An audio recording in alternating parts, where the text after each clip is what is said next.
she's in the sun, right? You want to stand maybe even over here so y'all are out of it a little bit? Is that better? Cool. Okay. How y'all doing? Pretty good. So I was able to give these folks some food. God bless. Yes. First time seeing these folks. What's your name, my friend? Jerome Kennelly, and this is my wife, Sarah Kennelly. Jerome and Sarah, and you guys are married? Yeah. All right, God bless. So, Jerome, where are you originally from? Orlando, Florida. I've been in Brevard County now 17 years. Okay, and Sarah? I've been here my whole life. Really? Okay, cool. How'd y'all wind up on the street? Right up on the street. Well, I lost my job like 2 months ago. Then the recession set in, and we couldn't afford to pay our rent, and we were foreclosed on. Wow. So yeah, we were evicted from our property. So and trying to between jobs, having a place to live, that just a bunch of hard times. So just financially, just started eating you up. Yeah. How long you been on the streets for? About a month. Oh, so not long. Not long. Have you been safe for the most part? Yes. You don't run in any shit? Yeah. Do you do the camps, or you guys are kind of on your own? We pretty much been on our own. We don't do the camps. We're trying to get money to go to Wickham Park. Wickham Park has campgrounds. We're like $23 a day, so we're trying to get our money for 10 years for the camp situation. Yeah, we don't want to. We've been sleeping on the streets where it's safer, because these campsites, they're unregistered, plus anything can happen in the law as well. So right. Me and my wife sleep. We rather sleep on the streets in public than to be in a tent to get killed in private. That's a good point, and plus a lot of stealing from when I hear from people, like your shit's never safe when you're there, and a lot of turmoil. People are getting fucked up, and then the friction can start. Yeah, we go to Wickham Park campground. It's a federal park, and they have rangers there, and you'll be registered. We'll probably be safer there on the camping trip than as well as being in the ladder. I wasn't aware that they had that, so that's pretty cool. A lot of folks seem to stay safe over by Feet Park, and like there's like gazebos and stuff, and they can stay under the shade. I see a lot of people over in that park, and they don't seem to get messed with. Nobody really pushes them out or anything. The cops do at night. At night is when it goes down? Yeah. Gotcha. Yeah, the Daily Bread is open till 2 o'clock. Right. Because of the coronavirus, a lot of the resources have been limited. Yes, I've heard that. There's not a lot of resources to begin with. Yeah. It's another reason why I'm doing this, is so to be able to try to take this to the powers that be and let them know, like, this county is going to keep growing and growing. You're just going to have more homeless folks if you don't give some folks some options and some things to do. Yeah, I think this town actually has the plan to eradicate the homeless place, because they eliminated the park bathrooms. They took out a lot of the gazebos, all the picnic tables, any comfort areas that a person could be homeless or well arrested. Right. They're harassing to actually leave. Have you had any cops fuck with y'all, like, specifically? Yeah, Oh, really? Yeah, because you're more of a target, because you're the weaker vessel. You're homeless, you're outside, just walking down the street makes you arrested, because you don't right, you don't of have course. a car, you're not civil society. So you just make you more of an easy target. Yeah, it's true. It's whenever people see cops fucking with somebody on a bike, it's kind of that same theory. Yeah. Like, you're already up to no good. Why are you on this bike? Yeah, exactly. Why does it have a car? Right. Yeah. So, I've always explained to folks too that most 90% of people, their interaction with police are going to be in that car. So this is where it's in the streets is where people are going to get fucked with. Very rarely do police come to your house, you know. So it's always going to be out here in the street, whether it's your car or whatever. Because when you're in the open, you're in the open terrain. Right. It's like between private and like a sidewalk. It's like as soon as you reach the sidewalk or anything, their jurisdiction, they go beyond their meaning. So just even me just stop and harass me just to ask my name, just because I'm a person of interest. And I feel like they use a lot of racial profiling. Right, of course. That's always going to be a thing. But yeah, so you're getting racial profiled and you're getting homeless profiled. So, I mean, it don't help you. Oh, that's true, but the racial factors are too, because of the integrated marriage file, too, as well. Well, that's probably, yeah. So that's like, now that even makes you more of a target. So like those three dynamics, even in itself, like makes it really, really hard for us.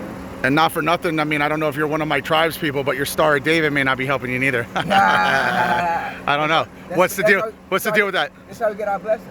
Okay. God first and the devil second. Is it a Rasta thing, or is it a, yeah? Okay. Always facing the Most High. That's why God. God bless. That's why God sent you. I understand. Cool. Have you, some folks are a little more in tune with what's going on in the news and all that. Are you familiar with what's going on in the country with the George Floyd situation and all that? The George Floyd situation. Okay. And like I said, in the George Floyd situation, that's an escalation, because, I think too, for 400 years, even right down to Emmett Till. So it's the foundation of our country is built on blood swords. Right. So you guys say that, like the happenings today, all the other descendants of yesterday. Right. So generation after generation. So if the grandson remembers what the great grandfather is teaching him, it's not gonna nothing's gonna change unless people change at home. Everything starts at home. It's supposed to the streets. It's a mindset. Yeah, exactly.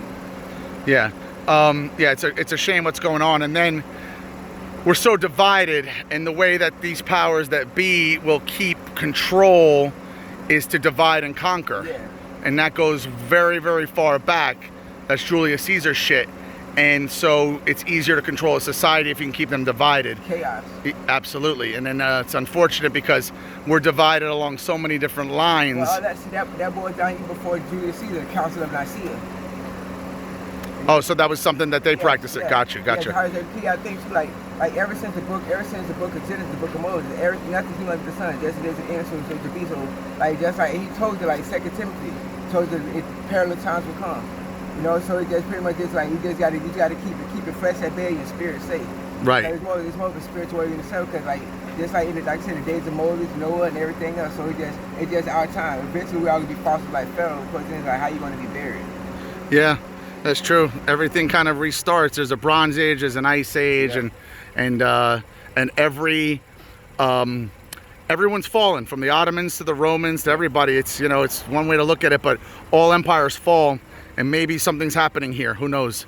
What is absolutely? What is your opinion on coronavirus? Do you know anyone that had it in the streets? Do you know anybody that had this problem or suffered or anything? Or were you a believer in that this was what it was? Or what do you think of this pandemic? Well, I personally haven't read about coronavirus, but I know for a fact it's a pandemic, and it's like I said, pestilence.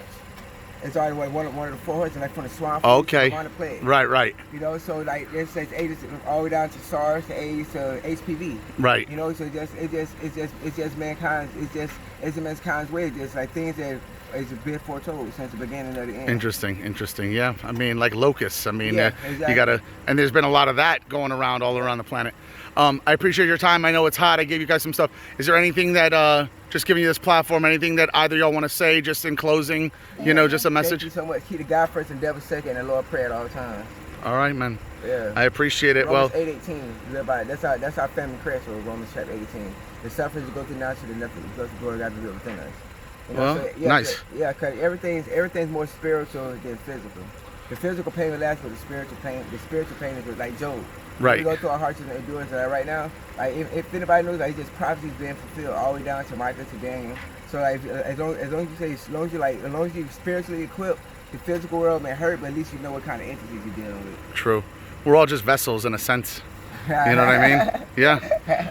All right, my friend. Well, I appreciate your time, and thank you for taking the time to talk to me, and let everybody know that out here in the street, whatever, that the Fat Angel is, trying to feed folks, and do what I can to bless people. That's why I give you so much. You know what I mean? Sometimes the cup runneth over, but that's okay. If you need.